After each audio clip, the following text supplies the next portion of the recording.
Selamat malam untuk kita semua. Mari kita membuka Alkitab kita dari Yohanes pasal 16. Yohanes pasal 16, mari kita baca ayat 4b sampai ayat 15.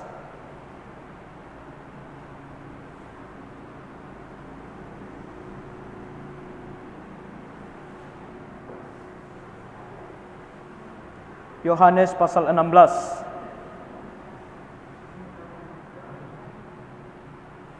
Yohanes pasal 16 ayat 4b sampai ayatnya yang ke-15. Oke, kalau kita sudah menemukannya, mari kita membacanya secara silih berganti. Saya mulai dengan ayat 4b. Hal ini tidak kukatakan kepadamu dari semula, karena selama ini aku masih bersama-sama dengan kamu. Tapi sekarang aku pergi kepada Dia yang telah mengutus aku, dan tiada seorang pun di antara kamu yang bertanya kepadaku, kemana engkau pergi? Tetapi karena aku mengatakan hal itu kepadamu, sebab itu hatimu berduka cita. Namun benar yang kukatakan ini kepadamu adalah lebih berguna bagi kamu jika aku pergi. Sebab jikalau aku tidak pergi, penghibur itu tidak akan datang kepadamu, tapi jikalau aku pergi, aku akan mengutus Dia kepadamu. Dan kalau Ia datang, Ia akan menginsafkan dunia akan dosa, kebenaran, dan penghakiman. Akan dosa karena mereka tetap tidak percaya kepadaku, akan kebenaran karena aku pergi kepada Bapa dan kamu tidak melihat aku lagi, akan penghakiman karena penguasa dunia ini telah dihukum. Masih banyak hal yang harus kukatakan kepadamu, tapi sekarang kamu belum dapat menanggungnya. Bila Ia datang, kebenaran, Ia akan memimpin kamu ke dalam seluruh kebenaran. Sebab Ia tidak akan berkata-kata dari dirinya sendiri, tapi segala sesuatu yang didengarnya, itulah yang akan dikatakannya, dan Ia akan memberitakan kepadamu hal-hal yang akan datang. Ayat 14-15 bersama-sama. Ia akan memuliakan aku, sebab Ia akan memberitakan kepadamu apa yang diterimanya daripadaku. Segala sesuatu yang Bapa punya adalah aku punya. Sebab itu aku berkata, Ia akan memberikan kepadamu apa yang diterimanya daripadaku. Amin. Untuk pembacaan firman Tuhan ini, sebelum kita sama-sama mempelajari kebenaran firman Tuhan, mari kita sama-sama berdoa. Tuhan Bapa kami yang bertata dalam kerajaan surga, kami bersyukur ya Tuhan di malam hari ini kembali kami bisa datang bersama-sama, baik di dalam rumahmu maupun yang mengikuti melalui Zoom, bisa mengikuti kelas belajar doktrin Alkitabiah di malam hari ini. Tuhan, sebentar kami akan mempelajari kebenaran firman. Oleh karena itu Tuhan, kami memohon kiranya Engkau ampuni kami dari segala dosa dan pelanggaran kami. Dan tolong kami Tuhan supaya kami bisa memahami dan mengerti akan kebenaran firman-Mu. Dan lebih lagi Tuhan, kami bisa melakukannya di dalam kehidupan kami pribadi lepas pribadi. Tuhan, kami memohon kemurahan-Mu, kiranya Engkau yang menolong kami dan memberikan kami pengertian daripada-Mu, supaya kami semakin mengenal Engkau, bahkan semakin mengenal Roh Kudus-Mu, dan kami semakin bisa melakukan apa yang benar di hadapan Tuhan. Kasihan dan tolong kami Bapa, ampuni kami dari segala dosa pelanggaran kami, sekiranya kami bahkan boleh layak menjadi wadah yang bersih untuk bisa menerima kebenaran firman. Dalam nama Tuhan Yesus kami berdoa dan mengucap syukur. Amin. Di malam hari ini kita lanjutkan studi kita di kelas belajar doktrin Alkitabiah, khususnya berbicara tentang dasar-dasar kekristenan, dasar-dasar ajaran Kristen.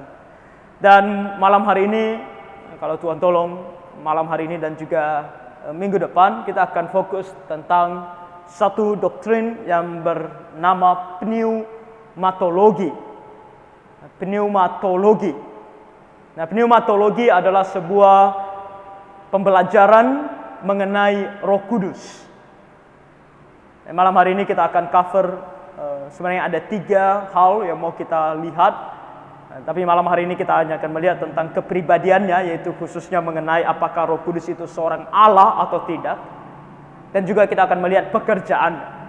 Kalau kita selesai itu malam ini, maka minggu depan kita akan mencoba untuk mempelajari mengenai karunia Roh Kudus.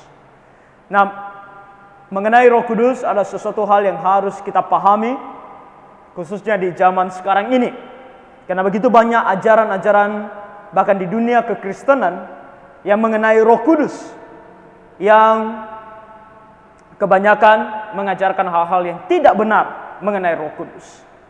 Kita akan menyinggung sedikit mengenai nantinya bagaimana baptisan Roh Kudus, dan kemudian mengenai karunia Roh Kudus. Apakah sampai hari ini karunia-karunia tertentu daripada Roh Kudus itu masih berlaku atau tidak berlaku? Karena di beberapa gereja ada orang-orang yang mengakui bahwa pekerjaan Roh Kudus seperti di zaman para rasul itu masih bekerja sampai saat ini. Dan kalau Tuhan menolong, di minggu depan mungkin kita akan melihat juga tentang apakah rasul masih ada sampai hari ini. Jadi ini hal-hal yang kita lihat, dan mengenai Roh Kudus adalah hal yang penting pertama-tama untuk kita tahu siapa itu Roh Kudus. Apakah Roh Kudus itu hanya sebuah kekuatan yang berasal dari Allah, lalu kita bisa miliki, lalu kita bisa gunakan sesuka hati kita. Karena di banyak gereja ini juga menjadi satu hal yang mereka percaya bahwa Roh Kudus hanyalah sebuah kekuatan yang bisa mereka manipulasi atau bisa mereka gunakan sesuka hati mereka, yang bahkan mereka seolah-olah bisa transfer. Ada hamba Tuhan yang mengaku hamba Tuhan dan menggunakan Roh Kudus seolah-olah itu adalah kekuatan yang bisa mereka transfer ke orang lain. Apakah Roh Kudus adalah pribadi yang demikian atau sesuatu yang demikian? Hanya sebuah kekuatan yang kita bisa seenaknya gunakan, dan bahkan terlebih lagi para hamba Tuhan adalah orang-orang yang bisa dikatakan orang kuat yang bisa menggunakan tenaga ini atau kekuatan ini. Atau siapa sebenarnya Roh Kudus dan bagaimana cara kita memandang kepada Roh Kudus. Nah, itu yang mau kita lihat di malam hari ini. Jadi kita skip kembali tentang pengakuan iman Westminster di sana, karena itu hanya akan mengulang apa yang akan kita lihat dari beberapa ayat firman Tuhan. Namun saya mau kita melihat di Katekismus Besar Westminster. Di situ ada setelah PIW, di bawahnya ada KBW. KBW itu Katekismus Besar Westminster, pertanyaan 10. Tanyakan di sana, apakah sifat-sifat dasar dari ketiga pribadi di dalam kealahan? Maka di sini jawabannya adalah hal itu benar bagi Bapa untuk memperanakkan sang anak, dan sang anak untuk diperanakkan oleh Bapa, dan bagi Roh Kudus untuk keluar dari Bapa dan anak dari sejak kekekalan. Nah, ini adalah yang dirumuskan dalam Katekismus Besar Westminster yang berbicara tentang kepada kita mengenai Allah Tritunggal. Nah, di dalam Allah Tritunggal, walaupun mereka setara atau sama-sama Allah, tiga pribadi Allah namun satu, namun kita juga melihat dalam Alkitab mengenai perbedaan fungsi, perbedaan peran. Dan di sini yang dibicarakan adalah perbedaan peran itu, di mana anak ketika dia datang ke dalam dunia itu Tuhan Yesus, dia diutus oleh Allah Bapa. Dan tentang Roh Kudus adalah pribadi yang diutus oleh keduanya, oleh Allah Bapa dan Allah Anak. Tadi kita membaca dalam Yohanes pasal 16 bagaimana Tuhan Yesus mengatakan bahwa itu adalah roh yang dia berikan. Itu adalah roh yang berasal dari dia, kepunyaan dia. Tadi di Yohanes 16 ayat 15 dikatakan, segala sesuatu yang Bapa punya adalah aku punya, sebab itu aku berkata, ia akan memberitakan kepadamu apa yang diterimanya daripadaku. Jadi roh ini adalah roh yang berasal dari Allah Anak juga. Itu adalah kita bisa lihat hubungan antara tiga pribadi Allah yang merupakan satu Allah. Jadi beberapa waktu yang lalu kita membahas tentang Allah Tritunggal. Jadi saya harap kita sudah sedikit memahami mengenai hal ini. Nah, hal yang pertama yang mau kita pelajari adalah bahwa Roh Kudus adalah seorang pribadi. Ingat tadi di awal saya katakan bahwa ada orang yang berpikir bahwa Roh Kudus hanya sekedar kekuatan. Nah, kekuatan itu bukan pribadi. Sama halnya dengan contohnya tenaga listrik. Nah, listrik adalah sebuah energi. Listrik adalah sebuah kekuatan. Bisa disentuh? Bisa. Bisa kita rasakan? Bisa. Kan? Bisa berbuat sesuatu? Bisa. Contohnya dia bisa membuat lampu menjadi hidup, kan? Menyala. Komputer bisa menyala oleh karena adanya listrik.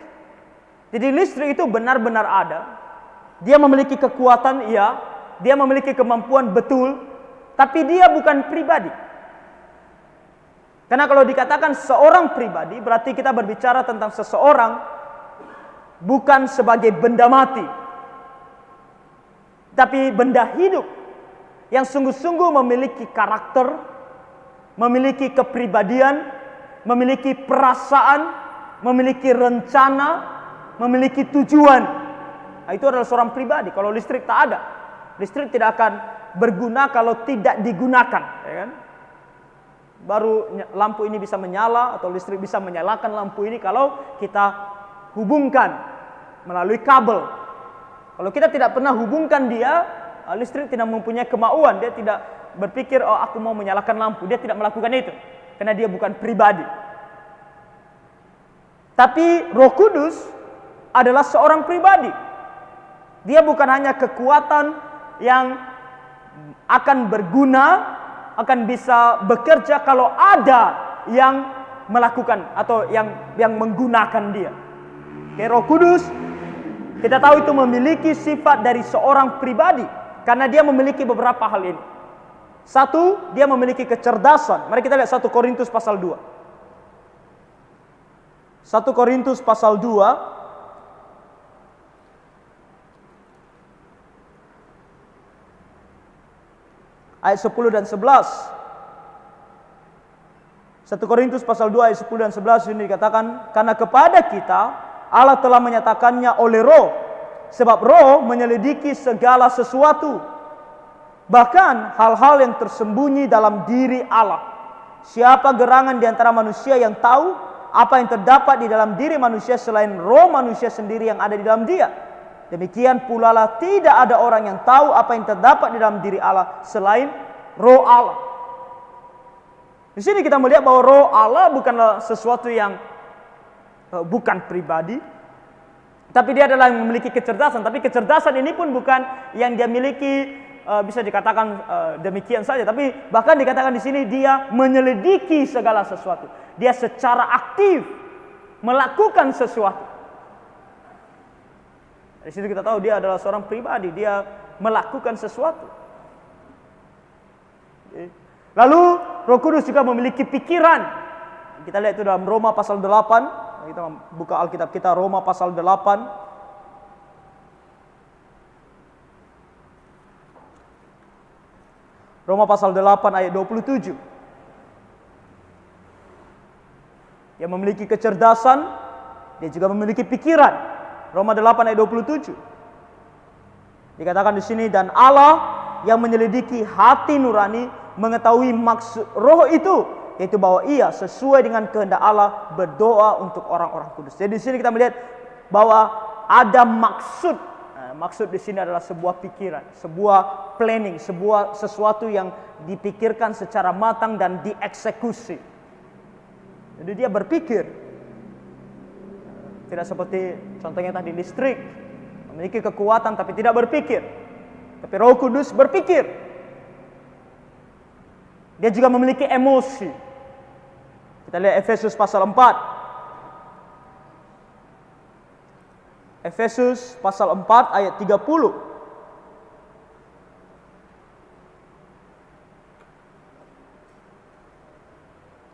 Efesus pasal 4 ayat 30 di sini dikatakan, dan janganlah kamu mendukakan Roh Kudus Allah yang telah memeteraikan kamu menjelang hari penyelamatan. Roh Kudus bisa dibuat berduka cita. Artinya dia memiliki emosi. Seseorang yang bisa berduka cita hanya seseorang pribadi yang memiliki emosi. Dia juga memiliki kehendak, kemauan. Kita bisa lihat itu dalam 1 Korintus pasal 12. Ini perlu kita lihat ayat-ayat ini supaya kita yakin betul apa yang dimaksudkan di sini. Bahwa ini memang betul-betul sesuai dengan ajaran firman Tuhan. 1 Korintus pasal 12 ayat 11. Dikatakan di sini, tetapi semuanya ini dikerjakan oleh Roh yang satu dan yang sama, yang memberikan karunia kepada tiap-tiap orang secara khusus seperti yang dikehendakinya. Jadi Roh Kudus memberikan karunia-Nya sesuai dengan apa yang Dia mau. Dia mempunyai kehendak. Dia tidak sembarangan melakukan, dia melakukan sesuka hatinya, sesuai dengan keinginan hatinya. Dan dia juga menjadi perantara dan berdoa bagi kita. Tadi kita lihat itu dalam Roma pasal 8. Kita buka kembali Roma pasal 8. Tadi kita lihat ayat 27, sekarang kita lihat ayat 26. Roma 8 ayat 26. Dikatakan di sini, demikian juga Roh membantu kita dalam kelemahan kita, sebab kita tidak tahu bagaimana sebenarnya harus berdoa. Tapi Roh sendiri berdoa untuk kita kepada Allah dengan keluhan-keluhan yang tidak terucapkan. Roh Kudus berdoa, menjadi perantara dan berdoa bagi kita, antara kita dengan Allah. Nah, 5 hal ini menunjukkan kepada kita bahwa Roh Kudus bukan hanya sekedar kekuatan, magic, kuasa, tapi dia adalah seorang pribadi. Jadi dari sini kita belajar satu hal. Yang pertama-tama adalah bahwa Roh Kudus adalah seorang pribadi yang bukan seenaknya untuk kita bisa gunakan. Dia bukan kekuatan seperti kekuatan magic, kekuatan sihir, yang orang-orang bisa transfer kemana-mana sesuka hatinya. Karena Roh Kudus sendiri memiliki kecerdasan, dia tahu segala sesuatu. Dia memiliki pikiran, dia berpikir, dia merencanakan, dia mempunyai emosi, dia memiliki kehendak bahkan. Ini tidak kita yang mengatur dia. Dia mengatur dirinya sendiri.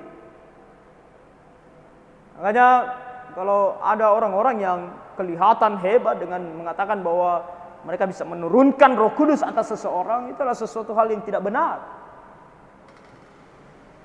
Di gereja-gereja, khususnya gereja-gereja karismatik, mereka akan menurunkan Roh Kudus atas seseorang,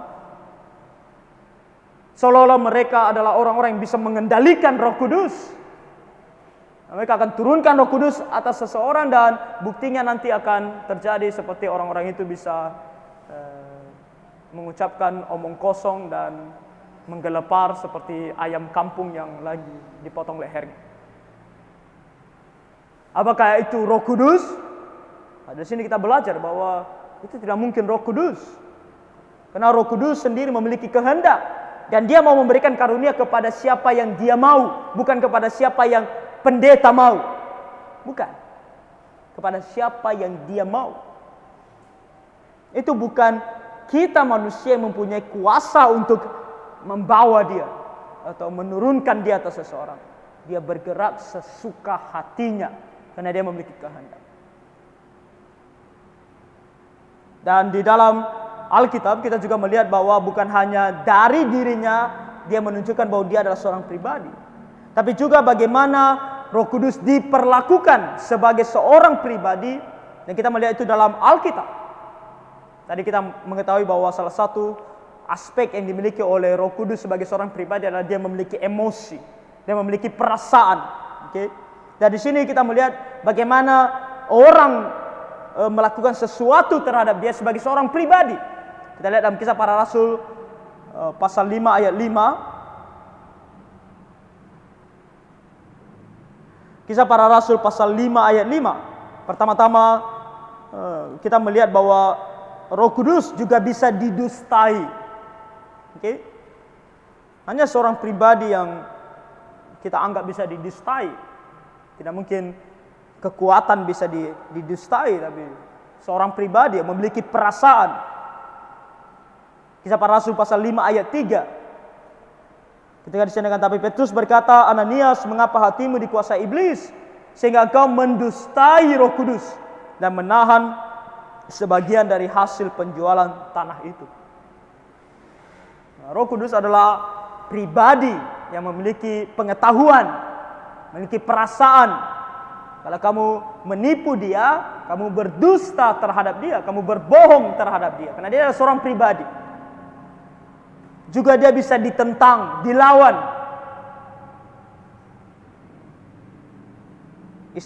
Listrik tidak dilawan, kita hanya kendalikan dia. Karena dia bukan seorang pribadi. Karena dia tidak memiliki kehendak. Kita kendalikan dia saja, selesai masalah. Tapi Roh Kudus, karena dia memiliki kehendak sendiri, maka kalau kita tidak mau mengikuti dia, maka kita harus melawan dia, menentang dia. Karena dia seorang pribadi. Kisah Para Rasul 7 ayat 51. Kisah Para Rasul pasal 7 ayat 51. Sini katakan, hai orang-orang yang keras kepala dan yang tidak bersunat hati dan telinga, kamu selalu menentang Roh Kudus, sama seperti nenek moyangmu, demikian juga kamu. Jadi, menentang Roh Kudus adalah juga satu hal yang membuktikan bahwa dia adalah seorang pribadi. Kita bisa membuat dia berduka. Tadi kita sudah lihat itu dalam Efesus 4 ayat 30. Dia memiliki emosi sehingga dia bisa didukakan. Dia juga dihujat. Matius 12 ayat 31. Dan dia dihina. Kalau kita membaca Ibrani 10 ayat 29. Ayat firman Tuhan ini membuktikan kepada kita bahwa Roh Kudus adalah seorang pribadi. Okay? Dia bukan hanya sekedar kuasa, kekuatan ilahi yang bisa membuat kita menjadi orang-orang super power. Tidak. Dia adalah seorang pribadi. Dan Yesus sendiri memandang Sang Roh sebagai seorang pribadi. Dia memanggil Sang Roh sebagai penghibur. Mari kita buka Yohanes pasal 14. Yohanes pasal 14. Jadi kita lihat Yohanes pasal 16. Sekarang kita lihat Yohanes pasal 14. Kita lihat ayat 26. Katakan sini, tetapi penghibur, yaitu Roh Kudus yang akan diutus oleh Bapa dalam namaku, dialah yang akan mengajarkan segala sesuatu kepadamu dan akan mengingatkan kamu akan semua yang telah kukatakan kepadamu. Nah, penghibur di sini, kata penghibur ini bukan semacam hiburan seperti entertainment, oke? Bukan seperti kita kalau sedang menonton televisi atau sedang mendengarkan musik lalu kita terhibur, bukan itu. Bukan itu yang dimaksudkan di sini sebagai penghibur. Tapi penghibur di sini lebih kadang lebih tepatnya disebut juga sebagai penasihat. Oke, seseorang yang selalu berada di sisi kita dan menjelaskan kepada kita tentang segala sesuatu yang sedang terjadi. Nah, kenapa juga dia disebut sebagai penghibur? Karena ketika kita menyadari atau mengetahui dengan jelas apa sebenarnya yang sedang terjadi, itu akan membuat kita lebih terhibur. Nah, contohnya, ketika mata saya perih karena agak panas sehingga keringat saya agak menetes. Contohnya ketika seseorang meninggal dunia, okay? Ketika seseorang meninggal dunia, dan orang ini mungkin adalah orang yang kita kasih, seorang yang kita cintai, mungkin keluarga kita yang meninggal. Lalu ketika kita mendengar atau melihat dia meninggal, kita menjadi sedih. Thank you, Marco. Kita menjadi berduka cita. Nah, ketika kita berduka cita, tentu kita membutuhkan penghiburan. Nah, penghiburan semacam apa yang betul-betul bisa menghibur kita? Itu pertanyaan. Orang bilang mungkin kepada kita bahwa nggak apa-apa, dia sudah tenang. Well, tenang pun kita kalau tidak mengerti apa artinya tenang, maka bagaimana kita bisa terhibur dengan itu? Maka akan ada pekerjaan Roh Kudus. Ketika kita sudah membaca firman Tuhan, merenungkan firman Tuhan, ada bagian-bagian firman Tuhan yang kita tahu, khususnya tentang mereka yang meninggal, maka Roh Kudus akan bekerja dalam diri kita. Seperti yang dikatakan di sini tadi bahwa penghibur itu datang dan dia bertugas dan dia akan melakukan apa? Mengajarkan segala sesuatu kepadamu dan mengingatkan kamu akan semua yang telah kukatakan kepadamu. Artinya ketika kita mempelajari firman Tuhan, kita dibantu oleh Roh Kudus untuk mengerti. Dan ketika kita membutuhkan firman Tuhan itu, Roh Kudus itu akan mengingatkan kepada kita. Jadi ketika kita melihat keluarga kita yang meninggal itu, yang membuat kita sedih, dan dia adalah seorang Kristen, contohnya dia adalah seorang yang percaya kepada Tuhan Yesus, maka Roh Kudus akan bekerja dalam hati kita untuk menghibur kita dengan mengingatkan kepada kita bahwa ada ayat-ayat firman Tuhan yang mengatakan kepada kita bahwa dia saat ini sudah senang bersama dengan Tuhan di sorga. Nah, ingatan-ingatan seperti itu adalah pekerjaan Roh Kudus di dalam diri kita, dan itu menghibur kita. Sama halnya kalau kita sedang menghadapi masalah, sama halnya kalau kita sedang sakit, mungkin kita mau mati, mungkin ada rasa takut, ada rasa sedih dalam diri kita, tapi Roh Kudus akan bekerja dalam diri kita, memberitahukan kepada kita, tak apa kalau kamu mati pun kamu akan ke sorga. Nah, itulah pekerjaan Roh Kudus yang menghibur kita. Lalu kita akan berpikir, kalau aku mati bagaimana dengan anak-anakku? Kita menjadi sedih, meninggalkan mereka. Roh Kudus akan juga bekerja dalam diri kita, mengingatkan kepada kita bahwa Tuhan akan bersama dengan mereka. Nah, itu adalah pekerjaan Roh Kudus yang menghibur kita. Itulah kenapa di sini dikatakan bahwa Roh Kudus adalah sebagai penghibur. Dan penghibur atau seseorang yang disebut sebagai penghibur berarti seseorang pribadi. Dia harus bisa bekerja sendiri. Dia harus bisa melakukan segala sesuatu sendiri, sesuai dengan kehendaknya, sesuai dengan apa yang dia mau, sesuai dengan apa yang dia pikirkan, sesuai dengan apa yang dia rencanakan. Kalau dia hanya sekedar kekuatan, dia tidak bisa. Dia tidak bisa bekerja sendiri. Ketika dia dibutuhkan, harus ada seseorang yang menghubungkan dia, sama seperti tadi, listrik kembali. Kalau kita mau dia menerangi, membuat lampu menjadi terang, maka kita harus melakukan sesuatu, bukan dia. Dia tidak bisa melakukan sesuatu. Harus ada orang lain, harus ada seorang pribadi yang menghubungkan dia dengan lampu. Tapi kalau Roh Kudus tidak, dia bekerja sendiri, karena dia adalah seorang pribadi. Dan bukan hanya sebagai hiburan, di sini ditekankan kepada kita bahwa dia adalah seorang penghibur, bukan hiburan, ya, bukan entertainment. Makanya kalau dia bekerja, dia tidak bekerja untuk menghibur, dalam artian sebagai entertainment. Bukan itu tugasnya. Tugasnya bukan membuat kita terentertain. Makanya dalam gereja yang mengatakan penuh dengan Roh Kudus, tapi pekerjaannya atau ibadahnya atau apa yang dilakukan dalam gereja hanya sekedar entertainment, itu bukan pekerjaan Roh Kudus. Itu pekerjaan duniawi. Kita menonton bola, kita terhibur dengan menonton bola, itu bukan pekerjaan Roh Kudus. Itu hanya memuaskan keinginan kita sebagai manusia, bukan pekerjaan Roh Kudus. Makanya seperti ada gereja, pernah dengar tentang gereja yang suka tertawa? Ya, di gereja yang mereka lakukan adalah tertawa. Tertawa. Betul-betul tertawa. Oke. Ada yang pernah dengar gereja seperti ini? Nggak pernah ya? Nggak pernah dengar ya? Hah? Orang apa, Bu? Oh, Toronto Blessing. Ya.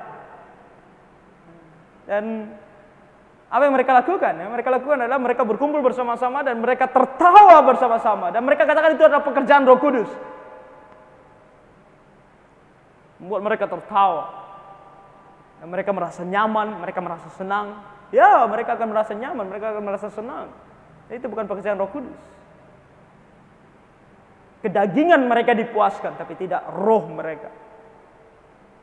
Nah, pekerjaan Roh Kudus sebagai penghibur, bukan sebagai hiburan. Dan dia disebut sebagai penghibur yang lain. Kalau kita membaca Yohanes 14 ayat 16. Yohanes 14 ayat 16 di sini dikatakan bahwa aku akan minta kepada Bapa dan Ia akan memberikan kepadamu seorang penolong yang lain supaya Ia menyertai kamu selama-lamanya. Sorry, ini bukan penghibur tapi penolong. Dan kata yang lain di sini adalah pribadi yang sama. Oke, nah di dalam bahasa asli, bahasa Yunani, ini Alkitab kita dalam Perjanjian Baru ditulis dalam bahasa Yunani, maka sekedar informasi bagi kita bahwa di dalam Alkitab bahasa Yunani untuk kata yang lain, kata yang ini ada dua, yang digunakan. Satu kata allos,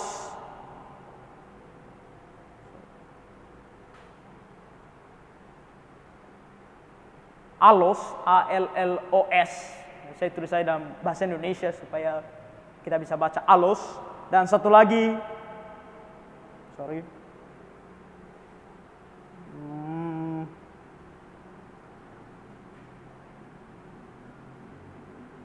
kata allos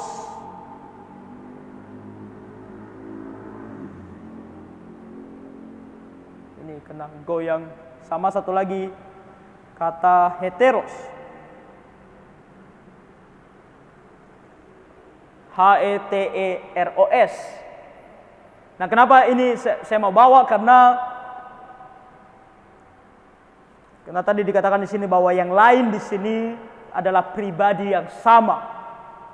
Nah, allos dan heteros dalam bahasa Yunani dua-duanya berarti yang lain.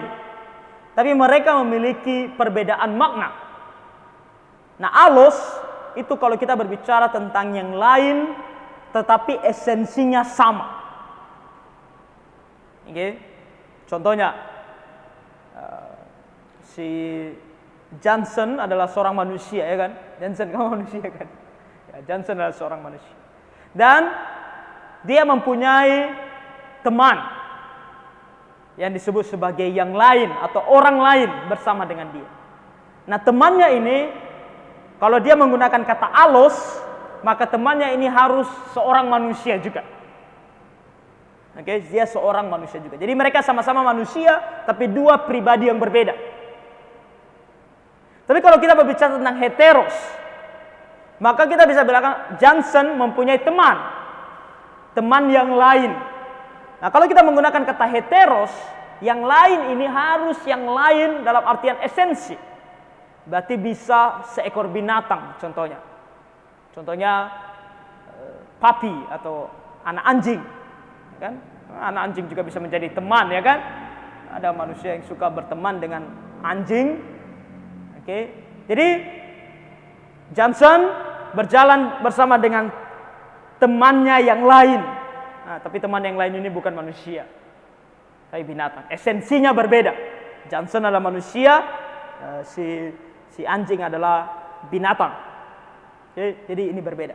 Itu kalau menggunakan kata heteros. Nah, apa yang digunakan dalam Yohanes pasal 14 ini, ayat 16. Yang digunakan adalah kata allos. Jadi ketika dikatakan bahwa ini adalah penolong yang lain, nah ini dikontraskan atau dibandingkan dengan Tuhan Yesus. Jadi yang mau dikatakan di sini adalah bahwa penolong yang lain ini, walaupun dia pribadi yang lain, tapi dia adalah pribadi yang sama esensinya dengan Tuhan Yesus, yaitu sama-sama Allah. Tuhan Yesus adalah Allah, maka Roh Kudus adalah Allah. Jadi pribadi Roh Kudus ini adalah pribadi Allah. Dia adalah penolong yang lain yang sama esensinya dengan Tuhan Yesus.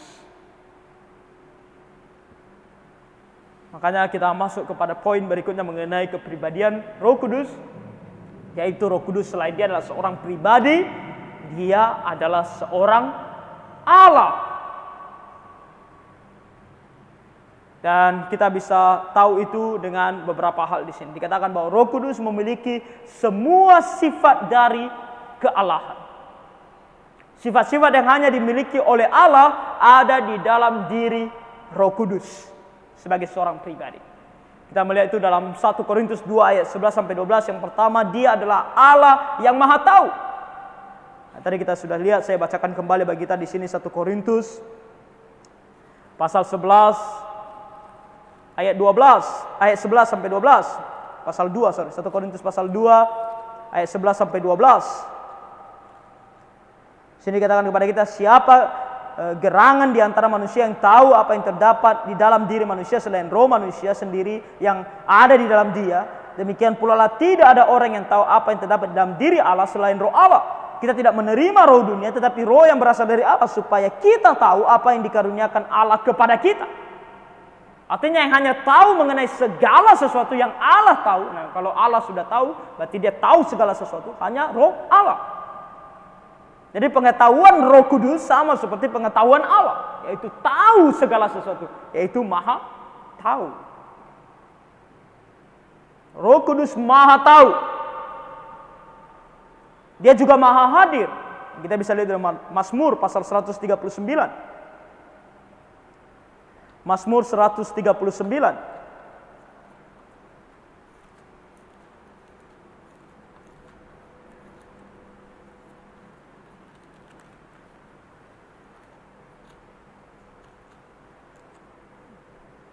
Mazmur 139 kita lihat ayat 7.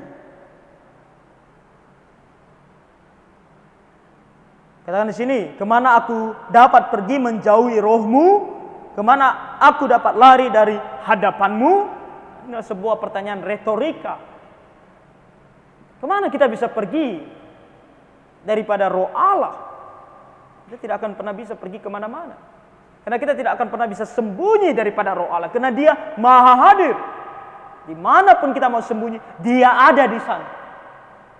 Dia tahu, dia lihat. Dia hadir. Maha hadir. Juga maha kuasa. Kita lihat dalam Mazmur 104. Mazmur 104 ayat 30. Katakan di sini, apabila engkau mengirim rohmu, mereka tercipta. Dan engkau membaharui muka bumi. Artinya dia maha kuasa karena dia menciptakan. Jika rohnya ada, mereka tercipta. Jadi Roh Kudus adalah Allah yang maha kuasa. Dan ini hanya dimiliki oleh Allah. Sifat-sifat seperti maha tahu, maha hadir, maha kuasa. Kita bahkan ciptaan yang paling tinggi di antara segala ciptaan lainnya tidak memiliki tiga hal ini. Apalagi yang dimiliki oleh Roh Kudus yang menunjukkan bahwa dia adalah Allah. Melihat dari pekerjaan-pekerjaan kealahannya. Dia menciptakan dunia. Tadi sudah tersinggung dalam Mazmur 104 ayat 30 tentang maha kuasa dia. Tapi kita bisa lihat secara langsung bagaimana Roh Kudus juga berperan dalam penciptaan. Okay? Kita lihat dalam Kejadian 1 ayat 2. Ketika Allah menciptakan langit dan bumi beserta dengan segala isinya, di sana juga ada Roh Allah yang bersama dengan Allah Bapa dan juga tentu Allah Anak menciptakan segala sesuatunya. Kejadian pasal 1 ayat 2, bumi belum berbentuk dan kosong, gelap gulita menutupi samudera raya dan Roh Allah melayang-layang di atas permukaan. Jadi ada pribadi Roh Kudus yang juga hadir ketika penciptaan dunia terjadi. Dan dia juga adalah Allah yang mewahyukan Alkitab. Hanya Allah yang mewahyukan Alkitab. Dan kita jelas mulai dalam 2 Timotius. 2 Timotius pasal 3 ayat 16.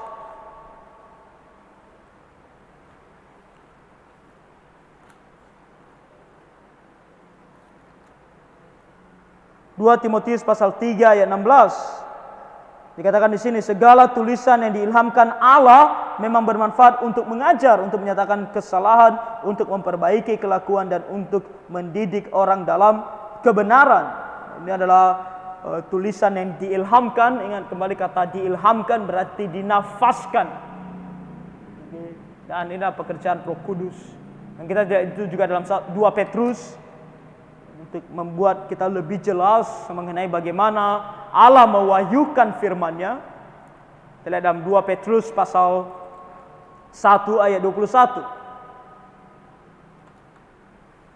Dikatakan di sana, sebab tidak pernah nubuat dihasilkan oleh kehendak manusia, tetapi oleh dorongan Roh Kudus orang-orang berbicara atas nama Allah.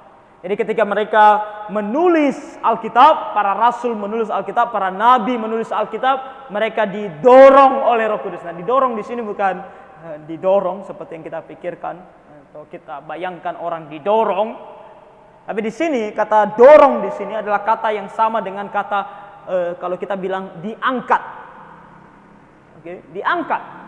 Artinya ada satu proses di mana Roh Kudus membuat mereka menulis sesuai dengan apa yang Roh Kudus mau. Para nabi dan para rasul. Makanya tulisan mereka walaupun tidak terlepas dari gaya mereka menulis. Tulisan Paulus agak sedikit berbeda dengan Petrus dalam hal gaya bahasanya. Kalau kita belajar bahasa asli seperti bahasa Yunani, kita akan sangat mengerti perbedaannya. Ketika kami dulu belajar bahasa Yunani, maka bisa dikatakan kitab yang paling kami suka adalah kitab Yohanes. Kenapa? Karena Yohanes bisa menulis dengan sangat-sangat sederhana atau kata-katanya sederhana. Tapi kalau sudah sampai kepada Petrus, sakit kepala. Kenapa? Karena Petrus adalah seorang nelayan, dia bukan seorang penulis, dan bahasanya agak sedikit kasar, dalam artian kasar tata bahasanya. Sangat sulit untuk mengerti apa yang dia maksudkan kalau kita membaca bahasa aslinya. Petrus. Gaya bahasa mereka tetap pertahankan dari diri mereka sendiri. Tapi isinya adalah dari Roh Kudus. Roh Kudus yang membawa mereka atau yang menolong mereka atau yang bisa dikatakan mengontrol mereka untuk menuliskan isinya sesuai dengan apa yang diinginkan oleh Roh Kudus. Makanya kalau kita temukan Alkitab kita ditulis oleh banyak nabi, ditulis oleh banyak rasul, tapi isinya satu. Tidak saling bertentangan, tidak ada yang bertentangan satu dengan lain. Walaupun banyak penulisnya. Kenapa? Karena sumbernya satu, yaitu Roh Kudus. Yang pewahyuan ini hanya dilakukan oleh Allah. Dan tentu dalam inkarnasi Kristus kita melihat bagaimana Roh Kudus juga bekerja. Lukas pasal 1 ayat 35. Apakah Roh Kudus ada ketika Tuhan Yesus lahir? Apakah dia turut bekerja ketika Tuhan Yesus lahir? Jawabannya ya. Roh Kudus turut bekerja. Kita lihat dalam Lukas 1 ayat 35. Dikatakan sini, jawab malaikat itu kepadanya, Roh Kudus akan turun atasmu dan kuasa Allah yang maha tinggi akan menaungi engkau. Sebab itu anak yang akan kau lahirkan itu akan disebut Kudus, anak Allah. Setiap orang yang dipakai Allah untuk melakukan sesuatu yang merupakan kehendaknya adalah orang-orang yang dipenuhi oleh Roh Kudus. Termasuk di sini Maria. Ketika dia mau dipakai Allah untuk melahirkan Tuhan Yesus, yang memampukan dia untuk melakukan itu adalah Roh Kudus. Dan Roh Kuduslah yang berperan membuat Tuhan Yesus ada di dalam rahimnya Maria. Dengan kuasa, dengan pertolongan daripada Roh Kudus, Maria bisa menjadi seorang ibu yang mengandung Tuhan Yesus padahal dia masih perawan. Jadi kenapa Maria bisa mengandung Tuhan Yesus ketika dia masih perawan? Karena Roh Kudus bekerja atas dia.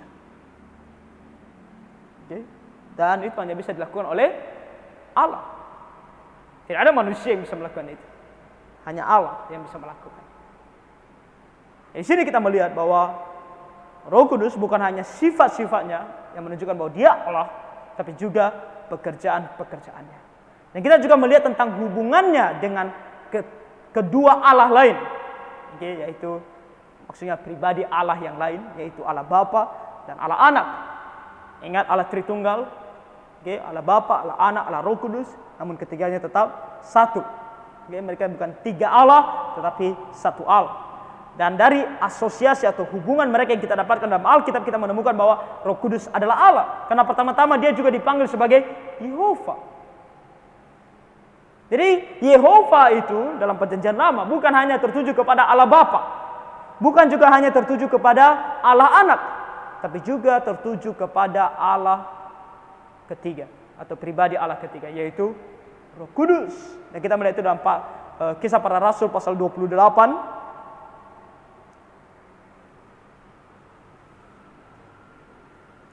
Kisah Para Rasul pasal 28.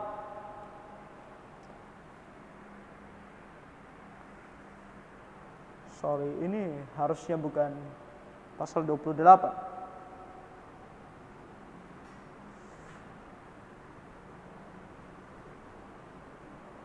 Ya, pasal 28 ayat 25, tapi tidak sampai ayat 37 di situ. Harusnya ini sampai ayat 31, tapi ini sebenarnya sampai ayat 27 saja. Oke. Tolong dikoreksi di catatan kita bahwa ini hanya sampai ayat 27. Oke, tidak 37. 27 saja. Kisah Para Rasul 28 ayat 25 sampai 27. Nah, ini adalah kutipan yang disampaikan oleh Rasul Paulus. Dikatakan di sini, maka bubarlah pertemuan itu dengan tidak ada kesesuaian di antara mereka. Tapi Paulus masih mengatakan perkataan yang satu ini, yaitu mengatakan, tepatlah firman yang disampaikan Roh Kudus kepada nenek moyang kita dengan perantaraan Nabi Yesaya. Nah, ini adalah kutipan dari Yesaya pasal 6 ayat 9 sampai 10. Oke.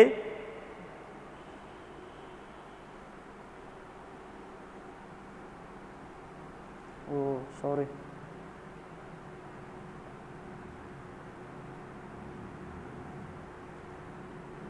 Yesaya pasal 6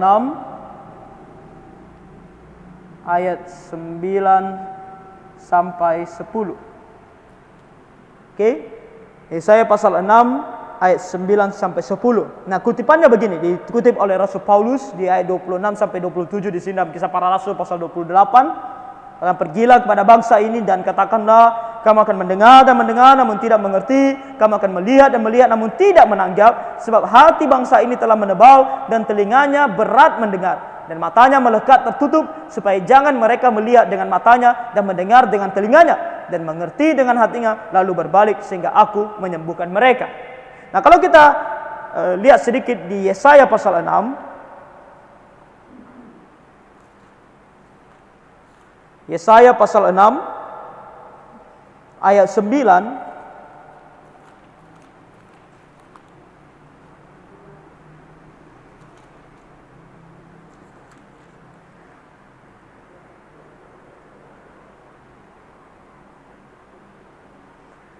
kita mulai dari ayat 8, dikatakan di sana, lalu aku mendengar suara Tuhan berkata, siapakah yang akan kuutus dan siapakah yang mau pergi untuk aku? Maka sautku, ini aku, utuslah aku. Kemudian firman-Nya, firman siapa? Firman Tuhan. Pergilah dan katakanlah kepada bangsa ini, dengarlah sungguh-sungguh tetapi mengerti, jangan lihatlah sungguh-sungguh tetapi menanggap, jangan. Buatlah hati bangsa ini keras dan buatlah telinganya berat mendengar dan buatlah matanya melekat tertutup, supaya jangan mereka melihat dengan matanya dan mendengar dengan telinganya dan mengerti dengan hatinya lalu berbalik dan menjadi sembuh. Nah, ini adalah kutipan yang sama sebenarnya, cuman karena dalam bahasanya yang berbeda, penterjemahannya berbeda. Oke, Alkitab bahasa Perjanjian Lama ditulis dalam bahasa Ibrani, Perjanjian Baru dalam bahasa Yunani. Oke, jadi gaya bahasanya agak sedikit berbeda, namun pengertiannya kita tahu sama. Oke. Nah, di Perjanjian Lama ketika Yesaya mengatakan ini, siapa yang berbicara? Tuhan, Yehova yang berbicara. Tetapi kemudian di Kisah Para Rasul tadi, apa dikatakan oleh Rasul Paulus, siapa yang berbicara? Roh Kudus. Yang tadi ayat 25, tepatlah firman yang disampaikan Roh Kudus.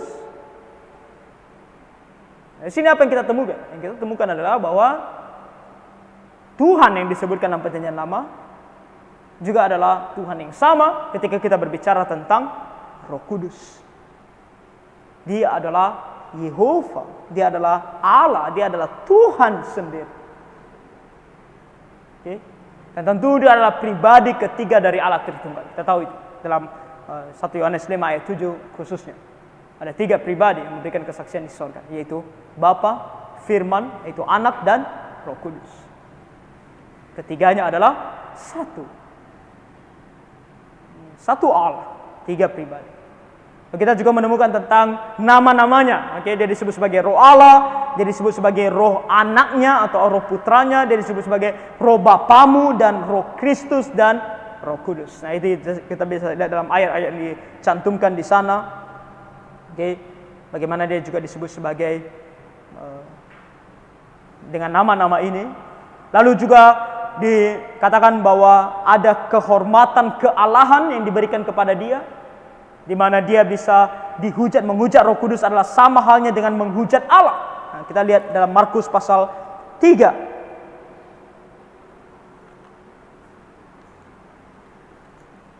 Markus pasal 3 ayat 28 sampai 30.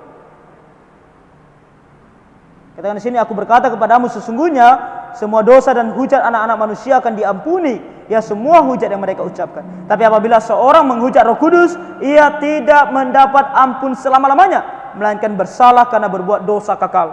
Ia berkata demikian karena mereka katakan bahwa ia kerasukan roh jahat.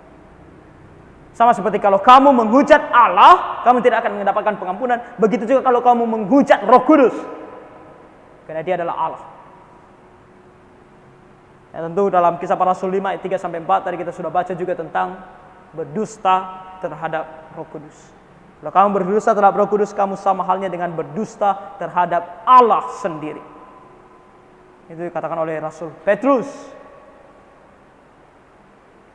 Jadi di sini kita melihat bahwa sungguh bahwa Roh Kudus adalah Allah.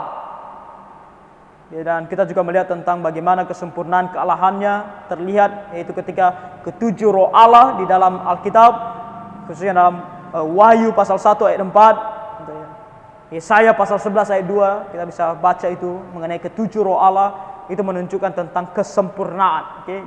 Bukan maksudnya ada 7 roh Allah, jumlahnya ada 7, tapi ini berbicara tentang kualitas, ini berbicara tentang kesempurnaan. Bahwa roh Allah atau Roh Kudus ini adalah pribadi yang sempurna. Jadi dia adalah Allah sendiri.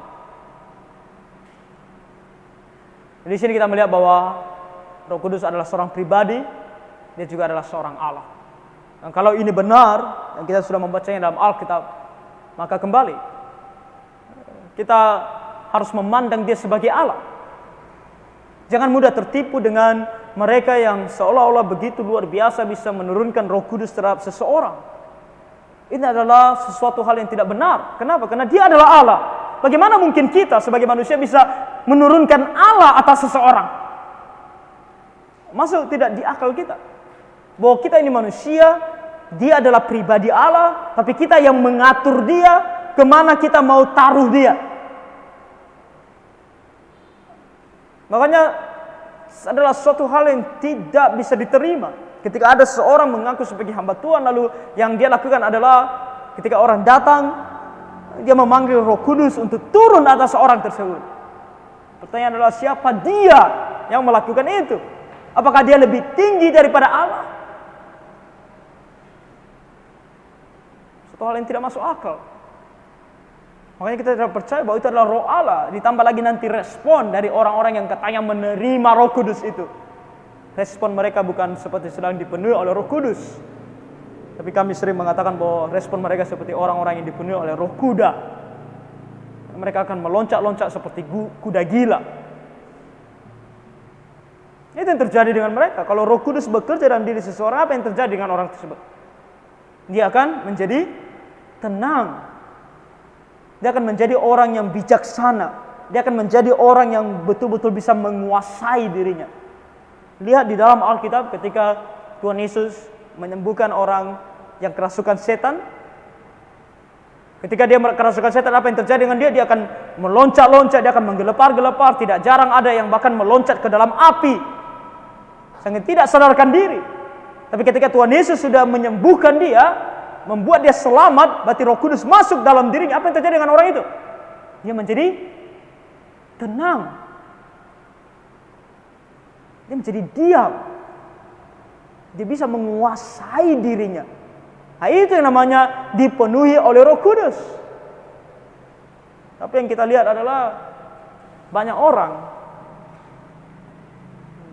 ditipu dengan mengatakan bahwa kamu dipenuhi oleh Roh Kudus, padahal faktanya mereka sedang dipenuhi oleh roh kuda atau roh-roh lain, bahkan mungkin roh jahat. Karena hanya roh jahat yang mungkin kamu bisa pindahkan dari orang lain ke orang lain, sama seperti kalau Tuhan Yesus juga demonstrasikan kan, bagaimana dia memindahkan roh jahat dari seseorang kepada sekumpulan babi. Ingat, seorang yang yang mengatakan dirinya dipenuhi oleh legion, begitu banyak hantu atau setan dalam dirinya. Nah, Tuhan katakan kamu pindah ke kawanan babi. Nah, bisa, mereka bisa dipindahkan. Tapi kalau Roh Kudus tidak bisa dipindahkan. Karena Roh Kudus adalah Allah. Bagaimana manusia bisa memindahkan Allah? Itu tak masuk akal. Kecuali manusia sudah berubah menjadi lebih tinggi dari Allah, dan itu tidak mungkin. Dan itu adalah sebuah hal yang tidak benar lagi. Makanya kalau mau sesuatu, bagaimana kita tahu apakah itu benar atau tidak, makanya kita perlu belajar Alkitab. Dulu ketika saya belum mempelajari hal ini, saya juga pikir, wah ada suatu hal yang hebat ketika melihat seorang pendeta bisa membuat orang terkapar, tergelepar, berbahasa tentang apa yang dikatakan, dan kelihatan itu hebat sekali, dan mengatakan bahwa itu adalah Roh Kudus bekerja dalam dirinya. Kelihatan hebat. Tapi ketika kita mempelajari Alkitab dan mengerti tentang siapa itu sebenarnya Roh Kudus, maka kita sekarang tahu bahwa itu tidak mungkin Roh Kudus. Karena Roh Kudus adalah Allah. Yang harus kita lakukan terhadap Roh Kudus bukan memerintah dia, bukan mengatur dia, tapi menyembah dia karena dia adalah Allah. Tunduk kepada dia. Kita yang harus diatur oleh dia, bukan kita yang atur dia. Itu baru benar. Jadi Roh Kudus adalah Allah, jangan lupakan itu. Jadi kalau kita melihat hal-hal di luar sana, dan makanya ketika kita pun mau sebuah karunia daripada Roh Kudus, itu bukan kita yang mengklaim. Ada ajaran bahwa kamu bisa mengklaim karunia Roh Kudus. Itu bukan kamu yang klaim. Kamu harus meminta. Kalau dia berikan, dia berikan. Kalau dia tidak mau berikan, kamu tidak bisa paksa dia. Kamu nggak bisa seenaknya klaim. Kamu siapa mau klaim? Enggak. Tak bisa. Dia adalah Allah, kita adalah manusia. Jadi ajaran-ajaran itu tidak benar. Kita harus mewaspadai segala ajaran yang demikian. Oke, kita ambil 10 menit istirahat. Nanti kita lanjutkan jam 8.12.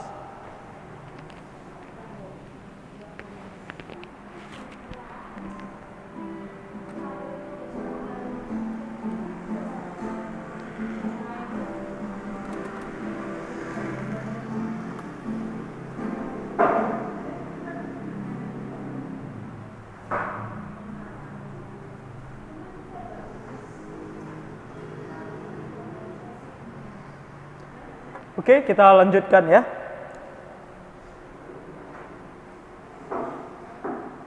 Jadi kita sudah melihat tentang Roh Kudus adalah seorang pribadi dan juga dia adalah seorang Allah.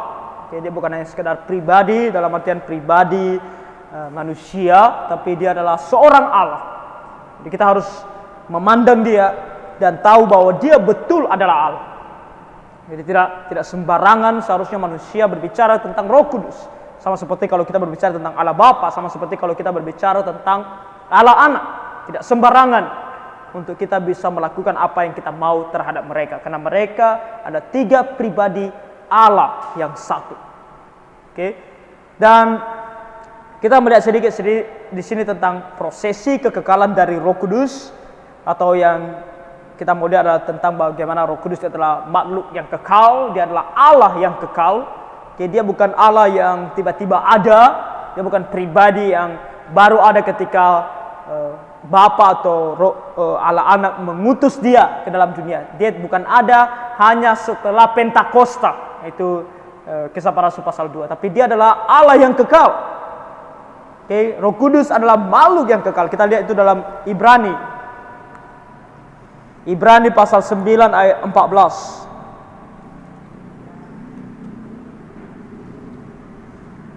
Ibrani pasal 9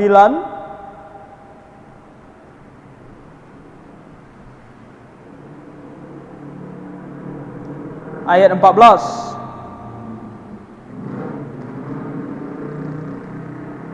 Katakan di sini, betapa lebihnya darah Kristus yang oleh Roh yang kekal telah mempersembahkan dirinya sendiri kepada Allah sebagai persembahan yang tak bercacat, akan menyucikan hati nurani kita dari perbuatan-perbuatan yang sia-sia, supaya kita dapat beribadah kepada Allah yang hidup.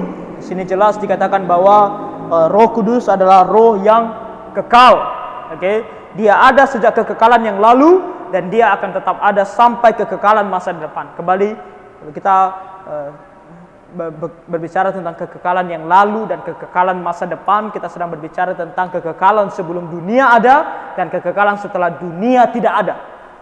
Sebelum dunia ini diciptakan ada kekekalan, dan setelah dunia ini nanti dihancurkan ada kekekalan. Jadi kenapa sebelum dunia disebut juga kekekalan? Karena memang tidak ada mulanya. Kapan waktu ada? Kapan waktu ada?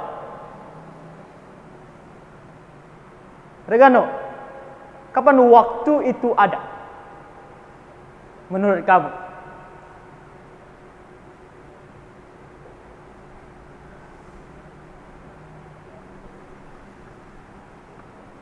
Hah?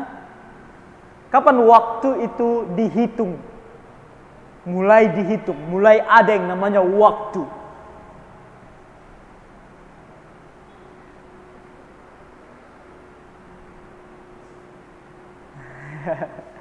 Susah ya? Harus jadi ilmuwan untuk tahu ini ya. Harus pergi meneliti, melakukan penelitian. Johnson, katanya kamu teman baiknya Regano. Iya, ya kan? Kalian sering main bola sama-sama kan? Bantu Regano, kapan waktu itu dihitung? Mulai dihitung.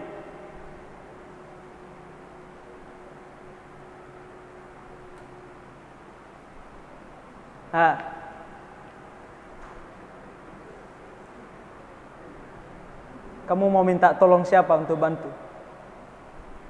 Hah? Marco, kapan waktu itu mulai dihitung kok? Kapan? Sejak dunia diciptakan. Ya benar, sejak dunia diciptakan. Tahu kenapa? Karena disitulah baru ada siang dan malam. Ketika Tuhan menciptakan pada hari keempat matahari dan bulan, baru Tuhan katakan apa? Itulah yang akan memisahkan siang dan malam. Dan kita menghitung waktu melalui itu. Makanya ada namanya 24 jam.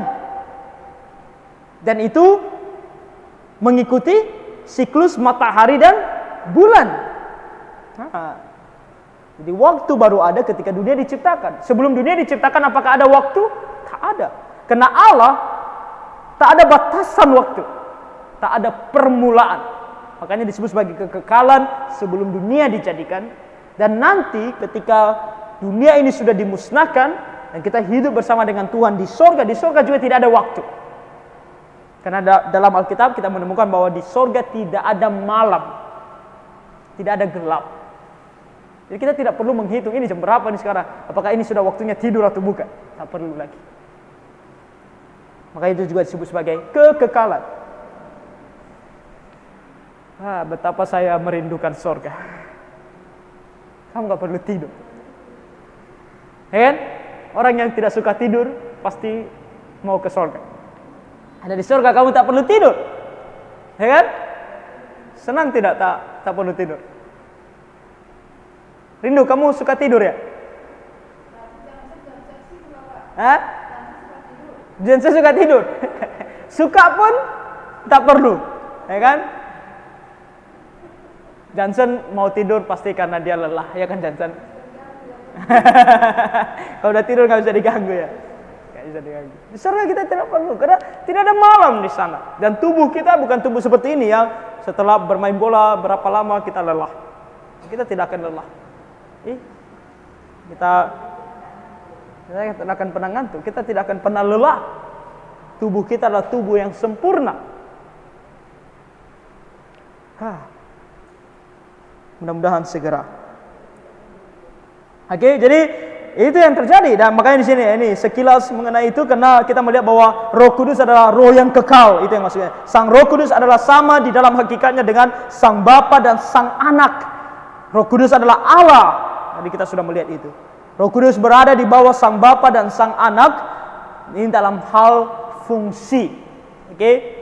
Dalam hakikat mereka setara, sama-sama Allah. Tapi dalam hal perannya, Roh Kudus berperan di bawah Allah Bapa dan Allah Anak. Allah Bapa mengutus Allah Anak dan Allah Roh Kudus. Allah Anak juga ikut mengutus Allah Roh Kudus.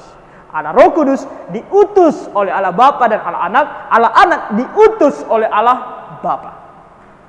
Apakah ini membuat mereka lebih rendah dari satu dengan yang lainnya?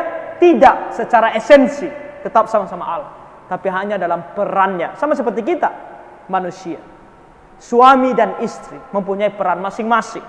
Suami sebagai kepala, istri sebagai penolong. Tapi apakah itu membuat istri lebih rendah daripada suami, atau dalam hal suami adalah manusia yang lebih tinggi daripada istri? Tidak. Kita sama-sama manusia, tapi peran kita berbeda. Oke? Makanya suami dalam menjadi kepala rumah tangga harus tetap memandang istrinya sebagai manusia. Oke, bukan makhluk yang lebih rendah sehingga bisa direndahkan. Tidak. Ya, begitu dalam hal bekerja, atasan dengan bawahan, perannya berbeda. Tapi apakah mereka sama-sama manusia? Ya. Dan makanya kalau kita menjadi bos, kita harus melihat bahwa bawahan kita tetap adalah manusia. Bukan karena mereka lebih ekonominya lebih rendah daripada kita, peran mereka lebih rendah, kedudukan mereka lebih rendah, maka mereka adalah manusia yang lebih rendah. Tidak. Mereka tetap sama-sama manusia. Kita sama-sama manusia. Oke? Dalam kealahan juga sama. Pribadi Allah Bapa, Allah Anak, dan Allah Roh Kudus sama-sama Allah, tapi berbeda dalam perannya. Itu saja. Oke? Sang anak patuh kepada sang Bapa dalam hal dia diutus oleh Bapa, dan sang Roh Kudus patuh kepada sang anak. Allah Bapa mengutus Allah Anak ke dalam dunia, sang Roh Kudus diutus oleh keduanya, sang Bapa dan sang Anak. Terdapat sebuah hubungan di dalam kealahan, dan hubungan itu terdapat di antara pribadi-pribadi tersebut. Ketiga pribadi Allah, Allah Tritunggal. Oke, jadi perhatikan hal ini. Jangan sampai kita jatuh ke dalam pengajaran atau pencobaan untuk berpikir bahwa Roh Kudus adalah pribadi Allah yang lebih rendah dalam hal keilahiannya, sehingga kita bisa sesuka hati terhadap Roh Kudus. Oke? Lalu kita melihat sedikit, kalau Tuhan berkenan, mungkin kita bisa selesaikan mengenai pekerjaan Roh Kudus, apa yang dilakukan oleh Roh Kudus, dan kita langsung saja ke pembahasannya. Tidak perlu membaca tentang KSW. KSW itu Katekismus Singkat Westminster. Langsung kita mengenai pekerjaan Roh Kudus dalam penginsafan. Oke, tadi kita membaca Yohanes pasal 16. Saya mau kita kembali buka Alkitab kita, Yohanes pasal 16. Oke. Yohanes pasal 16. Tadi kita melihat di situ bahwa ada 3 pekerjaan Roh Kudus. Oke. Ketika dia menginsafkan, dikatakan di ayat 8, 9, 10 dan 11. Katakan di sana, dan kalau ia datang, ia akan menginsafkan dunia akan dosa, kebenaran dan penghakiman. Akan dosa karena mereka tetap tidak percaya kepadaku, akan kebenaran karena aku pergi kepada Bapa dan kamu tidak melihat aku lagi, akan penghakiman karena penguasa dunia ini telah dihukum. Ketika Roh Kudus bekerja, maka salah satu pekerjaan adalah menginsafkan manusia. Menginsafkan, menyadarkan. Oke, membuat manusia betul-betul mengerti, betul-betul tahu tentang 3 hal ini. Apa itu? Pertama, mengenai dosa. Dosa, hal ini tertuju kepada keadaan berdosa manusia. Manusia akan dihukum jikalau dia menolak untuk percaya kepada Tuhan Yesus Kristus. Jadi, tentu pekerjaan yang satu ini adalah pekerjaan Roh Kudus ketika dia mau menyelamatkan kita. Ketika Roh Kudus mau menyelamatkan seorang manusia, Roh Kudus akan membantu manusia tersebut untuk menyadari bahwa dia adalah manusia berdosa. Dan dia tahu betul kalau dia adalah manusia berdosa yang akan dihukum kalau tidak bertobat dari dosanya. Nah, pengertian atau pengetahuan ini hanya bisa didapatkan secara sempurna oleh orang-orang yang Roh Kudus bekerja di dalam dirinya. Makanya kalau kita bilang bahwa ada orang yang sudah berapa kali mendengarkan firman Tuhan, sudah berulang kali mendengarkan Injil, namun tidak juga mengerti dan tidak juga sadar bahwa dia adalah manusia berdosa, kenapa bisa begitu? Jangan heran. Itu karena Roh Kudus belum bekerja dalam dirinya. Kalau Roh Kudus bisa bekerja dalam dirinya, dia akan sadar akan hal itu. Jadi, makanya kita harus memohon Roh Kudus untuk menolong. Makanya kalau kita perhatikan setiap kali saya berdoa, khususnya ketika kita mau mempelajari kebenaran firman Tuhan, saya berdoa supaya Roh Kudus hadir dalam hati dan pikiran kita untuk memberikan kita penginsafan, pengertian akan kebenaran. Hal ini tertuju kepada kebenaran yang terdapat di dalam Kristus. Manusia dapat menjadi benar hanya di dalam Yesus Kristus. Kebenaran mengenai Tuhan Yesus adalah Allah. Dia adalah Allah 100%. Dia adalah Sang Juru Selamat. Dia sudah mati di atas kayu salib menggantikan kita supaya kita tidak dihukum. Lalu dia bangkit dari antara orang mati, lalu dia naik ke sorga. Hal-hal ini hanya bisa kita percaya, hanya kita bisa mengerti kalau Roh Kudus bekerja dalam diri kita. Begitu banyak orang tidak bisa memahami akan hal ini. Mereka terus mengatakan, oh Yesus adalah pribadi ya, manusia yang hebat, manusia yang baik. Dia bahkan mungkin mereka katakan ada seorang nabi. Tapi kalau dibilang Yesus adalah Tuhan, banyak yang tidak bisa percaya. Kenapa? Karena Roh Kudus tidak bekerja dalam hati mereka. Dan terakhir akan penghukuman. Hal ini tertuju kepada penghakiman di akhir zaman, dari penghakiman tata putih, setan, roh jahat dan kedurhakaan, dan terakhir akan menderita kekal di tempat penyiksaan pada hari itu. Ini tertuju kepada masa depan sebenarnya.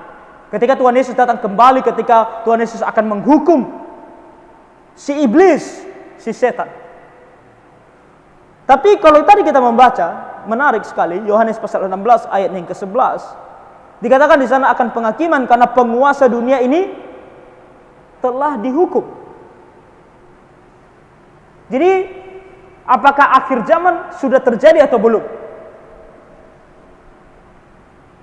Apakah penghakiman si iblis sudah terjadi atau belum? Sebenarnya, sudah atau belum?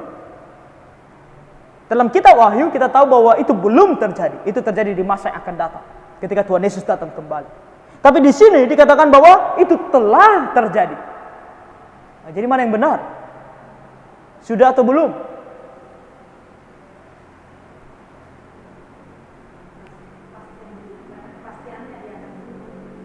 Karena kepastiannya dia akan dihukum, makanya di sini dikatakan telah.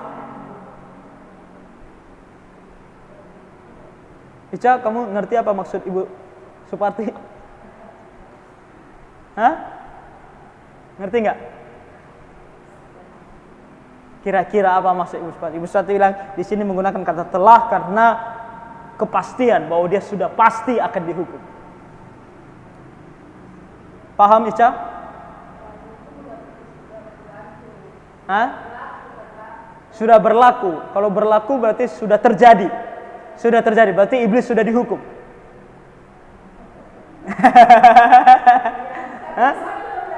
Tapi dalam kitab Wahyu dikatakan bahwa itu akan terjadi ketika Tuhan Yesus datang, ya kan? Tuhan Yesus belum datang. Lalu kenapa di sini dikatakan telah? Berarti ada yang salah di sini, kan? Jadi siapa yang benar? Tapi sama-sama Yohanes yang tulis. Kitab Yohanes 16 siapa yang tulis? Yohanes. Wahyu siapa yang tulis? Yohanes. Yohanes berkontradiksi dengan dirinya sendiri. Mungkin Yohanes salah tulis.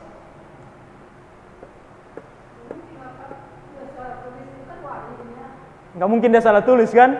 Ya menurut kita, makanya orang luar bilang Alkitab kita tidak benar. Lihat, ada kesalahan ini. Kita tanya sama Pak Simamora. Siapa tahu dia punya jawaban untuk ini. Pak Simamora, tolong kami. Kami dalam dilema ini. Yohanes sepertinya sedang melakukan kesalahan di sini.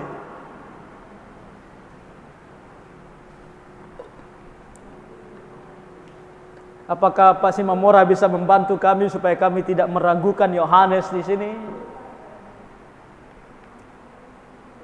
Gimana, Pak?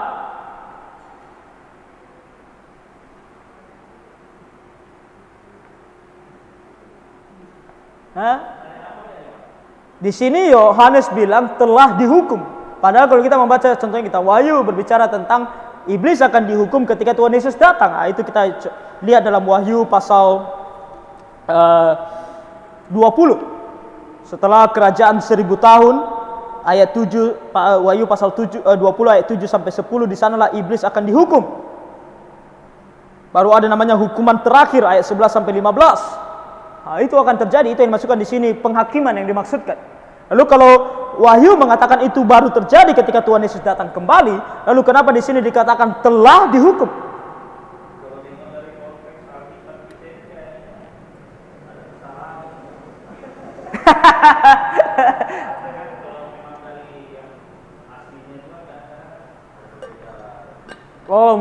Mungkin maksud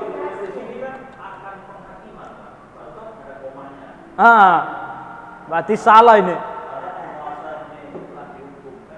Jadi Pak Simamora bilang gini, salah ini. Berarti harusnya akan penghakiman karena penguasa dunia ini akan dihukum. Harusnya begitu ya Pak ya?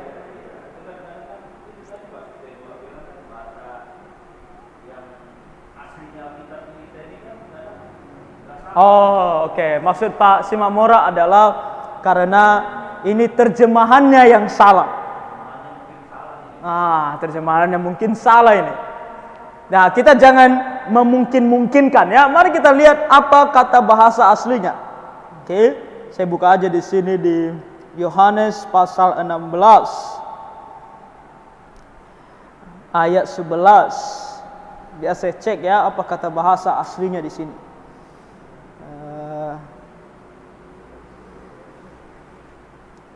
Ayat 11. Oke, peride kriseos hotiho arkon tu kosmu tuton. Di sini kata dihukum di sini ditulis dalam bentuk. Nah, kalau kita mau sedikit tahu, walaupun saya makanya tidak mau bawa ini karena di sini menggunakan kata kekritai yang ditulis dalam bentuk perfect. Tahu kalau kita bahasa Inggris kan ada tenses, tahu? Present, past, perfect. Perfect artinya apa? Kalau dalam tenses, kalau dalam bahasa. Perfect berarti telah terjadi. Jadi terjemahannya sini benar, telah dihukum. Bukan akan dihukum. Kalau akan dihukum dia akan menggunakan future, masa depan, future tense. Tapi di sini menggunakan perfect tense. Berarti terjemahannya benar ini.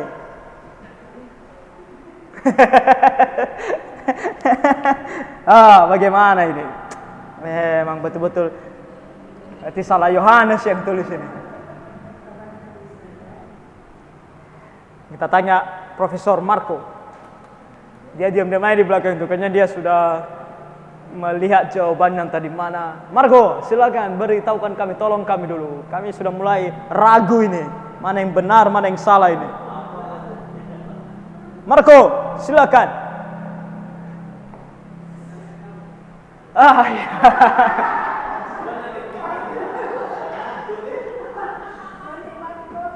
Kamu ini gimana mau jawab? Pertanyaannya aja gak tahu apa.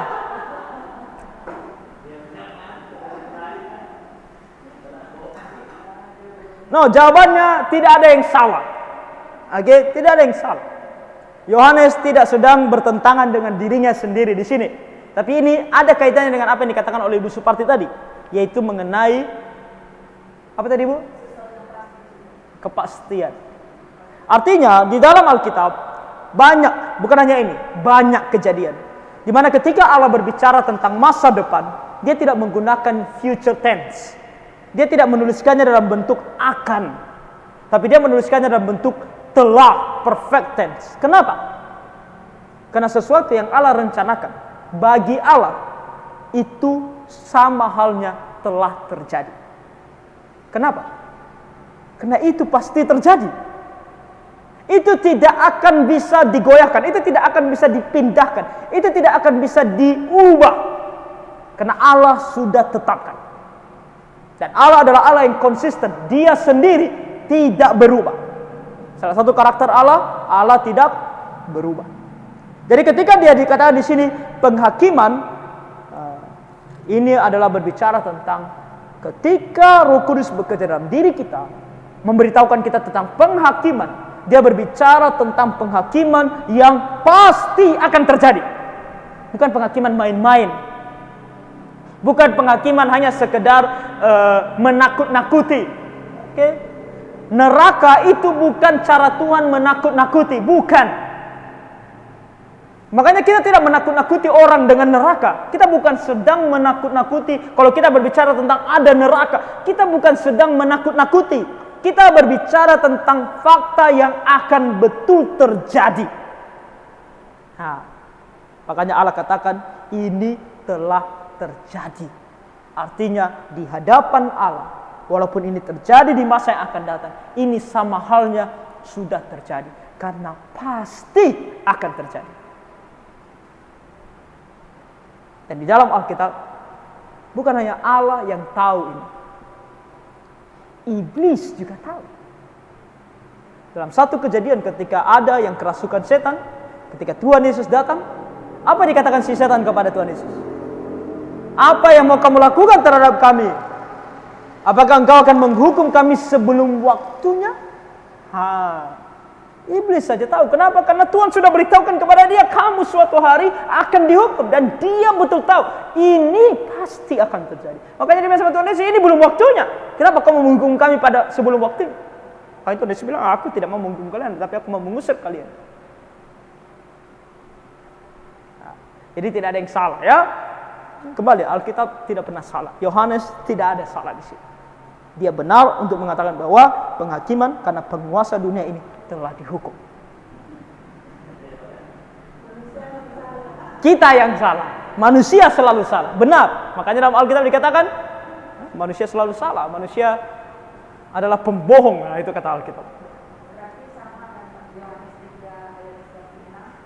Yohanes 3 ayat 36. Apa dia?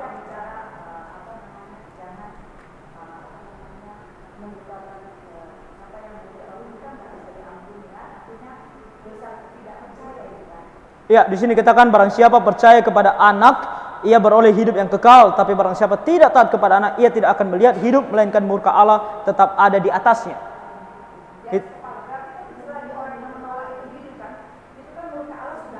Sudah ada. Sama. Kalau kita melihat di pasal 3 juga, Yohanes pasal 3 ayat 18. Sana jelas, lebih jelas lagi. Kata, barang siapa percaya kepadanya, ia tidak akan dihukum. Barang siapa tidak percaya, ia telah berada di bawah hukum. Ia telah, bukan dia akan, tapi dia telah. Karena kamu tidak percaya kepada Tuhan, kepastian bagi kamu adalah kamu akan dihukum.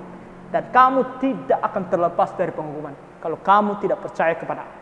Kembali, makanya saya bilang bahwa neraka itu bukan hanya ancaman belaka, bukan hanya takut-takuti kita saja, bukan. Supaya kita dekat kepada Allah, supaya kita datang kepada, bukan. Tapi kita berbicara tentang fakta. Ya, dan kita akan hanya bisa memahami akan ini, betul-betul memahaminya kalau Roh Kudus bekerja dalam diri kita. Oke? Jadi itulah pekerjaan Roh Kudus. Pekerjaan Roh Kudus adalah bukan membuat kita menggelepar. Pekerjaan Roh Kudus bukan membuat kita teriak-teriak tidak jelas. Pekerjaan Roh Kudus adalah ini, menginsafkan, membuat kita sadar akan dosa, akan kebenaran, dan akan penghukuman. Dan kalau kita menolak dia, tidak mau menerima dia, Roh Kudus bekerja contohnya untuk menolong kita untuk tahu, untuk sadar. Tapi kita terus mengeraskan hati, tak mau percaya. Maka itu yang disebut sebagai dosa penghujatan terhadap Roh Kudus. Kita menghujat Roh Kudus. Oke? Dan itu disebut sebagai dosa yang tidak bisa diampuni. Semua dosa dalam dunia ini bisa diampuni, kecuali satu. Dosa menghujat Allah. Menghujat Roh Kudus. Kenapa? Karena kalau kamu menolak dia yang satu-satunya bisa memberikan kamu pertobatan, lalu bagaimana kamu bisa bertobat? Kamu tidak akan bisa pernah bertobat lagi. Itu maksudnya. Jadi kalau kita melihat sini ada bagian mengenai dosa penghujatan terhadap Roh Kudus, singkatnya ini berbicara tentang kalau kamu menghujat Roh Kudus, kamu menolak Roh Kudus, kalau kamu tidak menerima Roh Kudus yang berbicara dalam hatimu, maka kamu tidak ada lagi harapan. Kamu akan mati di dalam dosa dan kamu akan tidak bisa diampuni. Karena kamu tidak akan pernah sadar, karena kamu tidak akan bisa percaya kepada Tuhan Yesus. Apapun yang kamu lakukan, tak akan. Oke, jadi jangan menolak Roh Kudus. Ketika Roh Kudus bekerja dalam hati kita, mengingatkan kita akan firman Allah, menyadarkan kita akan dosa kita, mengingatkan kepada kita akan apa yang sudah terjadi mengenai kebenaran firman Tuhan, bahkan mengenai penghakiman, tunduk kepada ajarannya. Ikuti. Dan tentu ajarannya ini berasal dari firman Allah. Nah, ini berkaitan, oke? Berkaitan. Penolakan kita terhadap firman Allah juga sama dengan penolakan kita terhadap Roh Kudus. Karena tadi kalau kita membaca Yohanes pasal 16, bagaimana dia mengingatkan kita. Apa yang dia ingatkan kepada kita? Dia mengingatkan kepada kita segala sesuatu yang telah diajarkan oleh Tuhan Yesus kepada kita. Dan dari mana kita dapat ajaran Tuhan Yesus? Alkitab. Makanya kita orang Kristen yang mengeraskan hati terhadap ajaran Alkitab. Kita harus sebenarnya tunduk dan percaya kepada ajaran, karena itu adalah suara Roh Kudus. Kalau kita terus menolaknya, kita sedang menghujat dia, kita sedang menolak dia. Oke? Dan kalau kita menolak dia, nah, kalau kita melihat dalam catatan kita, saya tidak tahu halaman berapa di situ, mengenai 3 hal akibat-akibat dari dosa yang tidak dapat diampuni, ada di situ. Yang pertama, Allah meninggalkan manusia itu secara total kepada kebinasaannya sendiri. Oke. Kalau kita terus menolak Roh Kudus, menolak firman Allah, maka Allah akan biarkan kita. Kita lihat Ibrani pasal 10. Dia tidak akan bantu kita lagi untuk mengerti. Dia akan tinggalkan kita begitu saja. Ibrani 10 ayat 26 dan 27.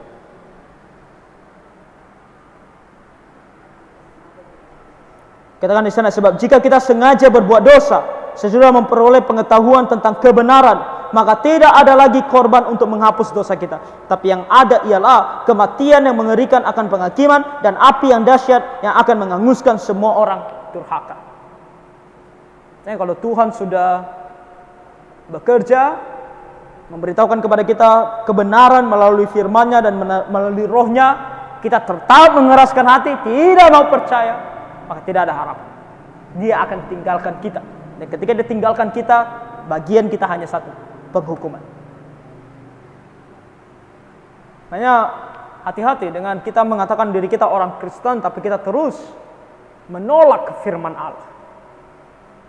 Mengatakan bahwa firman Allah ini bukan untukku. Hati-hati. Jangan ada waktunya nanti Tuhan akan tinggalkan kamu dan biarkan kamu dalam dosamu sampai kamu mati dalam dosamu. Yang kedua, Allah secara adil mengeraskan atau membutakan manusia itu terhadap kebenaran. Bukan hanya dia akan tinggalkan kamu, tapi dia juga bisa mengeraskan hatimu.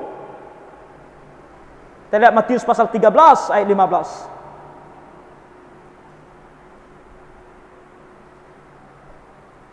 Dikatakan di sana, sebab hati bangsa ini telah menebal dan telinganya berat mendengar dan matanya melekat tertutup, supaya jangan mereka melihat dengan matanya dan mendengar dengan telinganya dan mengerti dengan hatinya, lalu berbalik sehingga aku menyembuhkan mereka. Dan katakan, aku tutup pintu supaya mereka tidak mengerti. Nah, itu terjadi kalau kita melihat contohnya dalam kehidupan Firaun. Firaun ketika bangsa Israel masih di Mesir, mereka mau keluar dari Mesir, Firaun di awal-awal dia sendiri yang mengeraskan hatinya. Dia tidak mau percaya. Kalau kita lihat Keluaran pasal 7 ayat 14. Keluaran 7 ayat 14. Sering sekali kita mendengar bahwa Tuhan mengeraskan hati Firaun. Tapi sesungguhnya Firaun sendiri yang pertama-tama mengeraskan hatinya. Keluaran 7 ayat 14. Ya, berfirmanlah Tuhan kepada Musa, Firaun berkeras hati, ia menolak membiarkan bangsa itu pergi. Siapa yang mengeraskan hati? Firaun. Dia tidak mau. Musa katakan kepada Firaun bahwa kehendak Tuhan adalah supaya Israel keluar dari bangsa ini. Tapi Firaun bilang, aku tidak mau. Aku tidak mau. Dia mengeraskan hatinya. Pasal 8 ayat 15 dikatakan bahwa di sana, tetapi ketika Firaun melihat bahwa telah terasa kelegaan, ia tetap berkeras hati dan tidak mau mendengarkan mereka keduanya seperti yang telah difirmankan Tuhan. Ia tetap mengeraskan hatinya. Ayat 19 dari Keluaran pasal 8. Lalu berkatalah para ahli itu kepada Firaun, inilah tangan Allah, tapi hati Firaun berkeras dan ia tidak mau mendengarkan mereka. Lalu di ayat 32, tetapi sekali ini pun Firaun tetap berkeras hati, ia tidak membiarkan bangsa itu pergi. Jadi Firaun mengeraskan hatinya. Begitu banyak hal yang terjadi, tetap dia tidak mau. Dia sendiri memilih untuk tidak mau. Dan akhirnya apa yang terjadi berikutnya? Pasal 9. Keluaran 9 ayat 12. Kali ini apa yang terjadi? Bukan Firaun mengeraskan hatinya, tapi apa kata firman Tuhan? Tetapi Tuhan mengeraskan hati Firaun. Firaun, kau keraskan hatimu, maka aku akan menjadikan kamu lebih keras lagi hatimu, supaya kamu jangan pernah bertobat.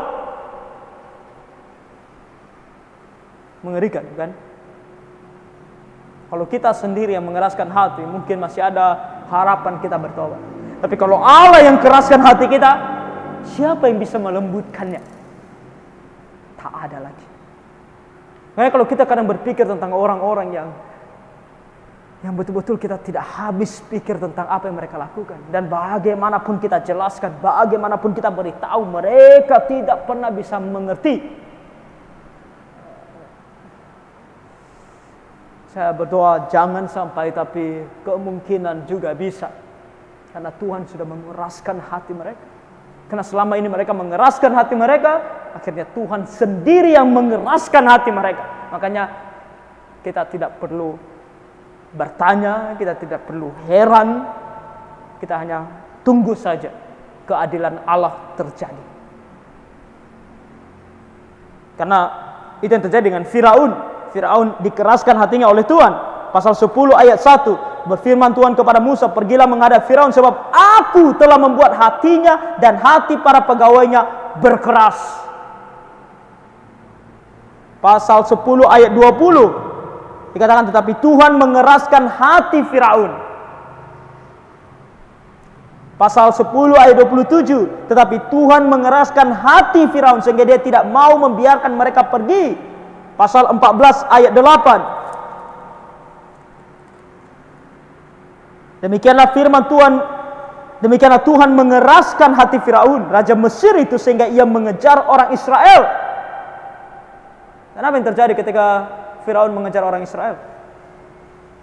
Yang terjadi adalah kematian.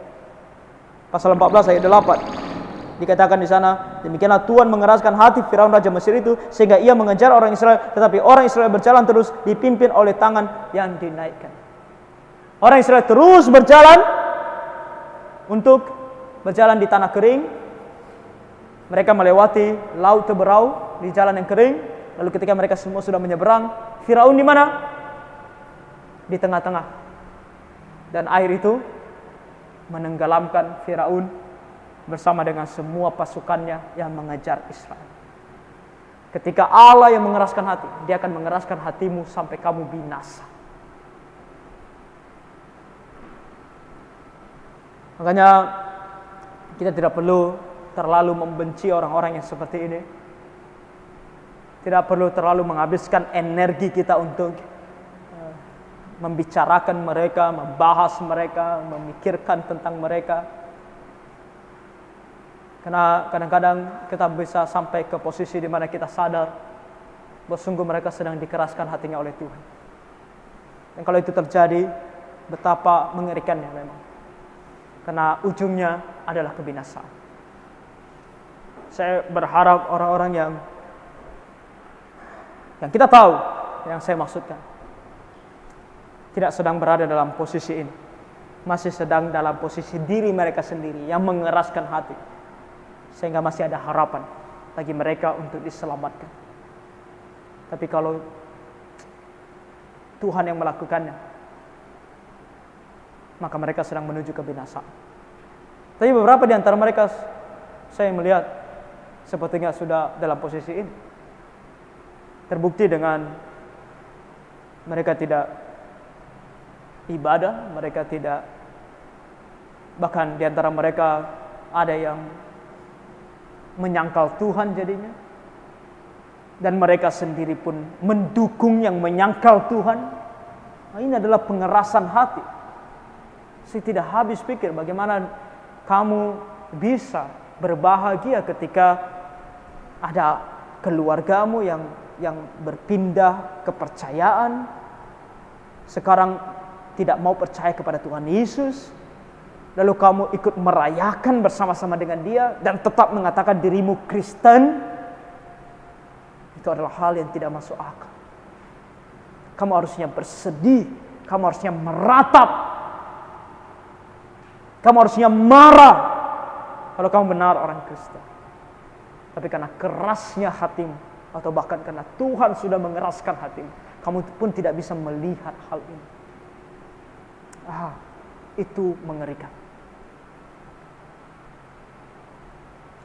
Itu mengerikan. Jadi hati-hati, kita yang sudah mempelajari hal ini, hati-hati. Ketika kita membaca Alkitab, ketika kita mengerti akan firman Tuhan, mari kita tunduk kepada apa kata Alkitab. Jangan sampai kita mengeraskan hati, apalagi sampai Tuhan yang menghukum dengan mengeraskan hati kita. Kiranya ini jauh dari diri kita dan diri anak-anak kita. Makanya dari sejak dini kita harus mengajarkan anak-anak kita untuk tunduk kepada firman Tuhan. Untuk mereka bisa betul-betul menghargai dan menghormati kebenaran firman Tuhan dan Roh Kudus yang bekerja dalam diri mereka. Supaya jangan sampai mereka sampai ke posisi di mana mereka mengeraskan hati dan Tuhan yang mengeraskan hati mereka. Karena ujungnya adalah kebinasaan. Apakah mungkin bagi orang Kristen melakukan dosa yang tidak dapat diampuni? Apakah mungkin bagi seorang yang betul-betul Kristen suatu hari akan menghujat Allah, akan menghujat Roh Kudus? Jawabannya adalah tidak. Calvin menjawab, dia yang sudah benar-benar lahir baru oleh Roh Kudus tidak akan mungkin dapat jatuh ke dalam kejahatan yang mengerikan. Yang mengerikan di sini tertuju kepada menghujat Roh Kudus. Ini bagaimana dengan mereka yang dari lahir Kristen, dibaptis, disidi, tapi suatu hari mereka meninggalkan Tuhan Yesus? Itu artinya mereka belum Kristen. Mereka hanya Kristen, nama doang, KTP saja. Tapi dalam hati, pikiran mereka belum sungguh-sungguh percaya kepada Tuhan Yesus. Mereka terus mengeraskan hati mereka. Dan itu adalah bukti bahwa mereka mengeraskan hati. Kenapa? Dari kecil diajarkan Alkitab, sekolah minggu, persekutuan, gereja, bahkan sudah disidikan, tapi tetap berpaling dari Tuhan. Berarti mereka betul-betul mengeraskan hati mereka sampai Tuhan yang mengeraskan hati mereka. Sama seperti Firaun.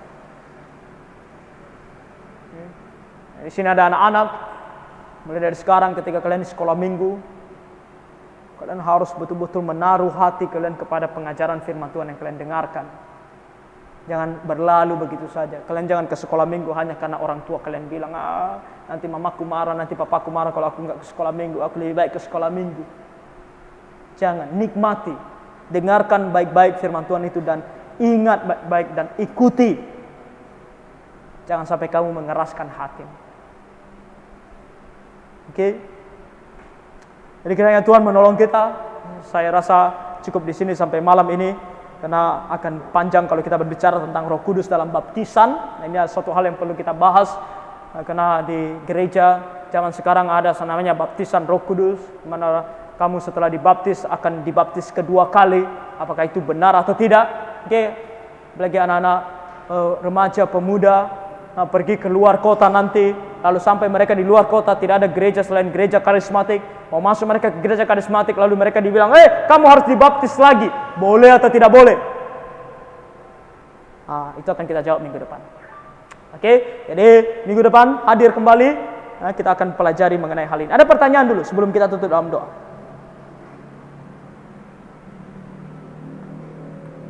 Ada pertanyaan?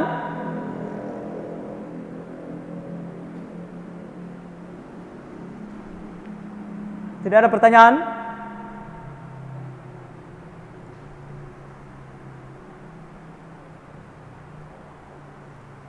Tidak ada? Oke, kalau tidak ada, mari kita tutup doa. Bapa Surgawi, kami bersyukur di malam ini kami bisa belajar mengenai beberapa hal, mengenai kepribadian, keilahian, kealahan daripada Roh Kudus. dan juga tentang bagaimana sedikit mengenai pekerjaannya. Kami bersyukur ya Tuhan untuk Roh-Mu yang bekerja di dalam hati dan pikiran kami, sehingga kami sungguh-sungguh bisa mengerti bahkan mengenai dosa, mengenai Engkau, mengenai Tuhan Yesus, bahkan mengenai penghakiman yang akan datang.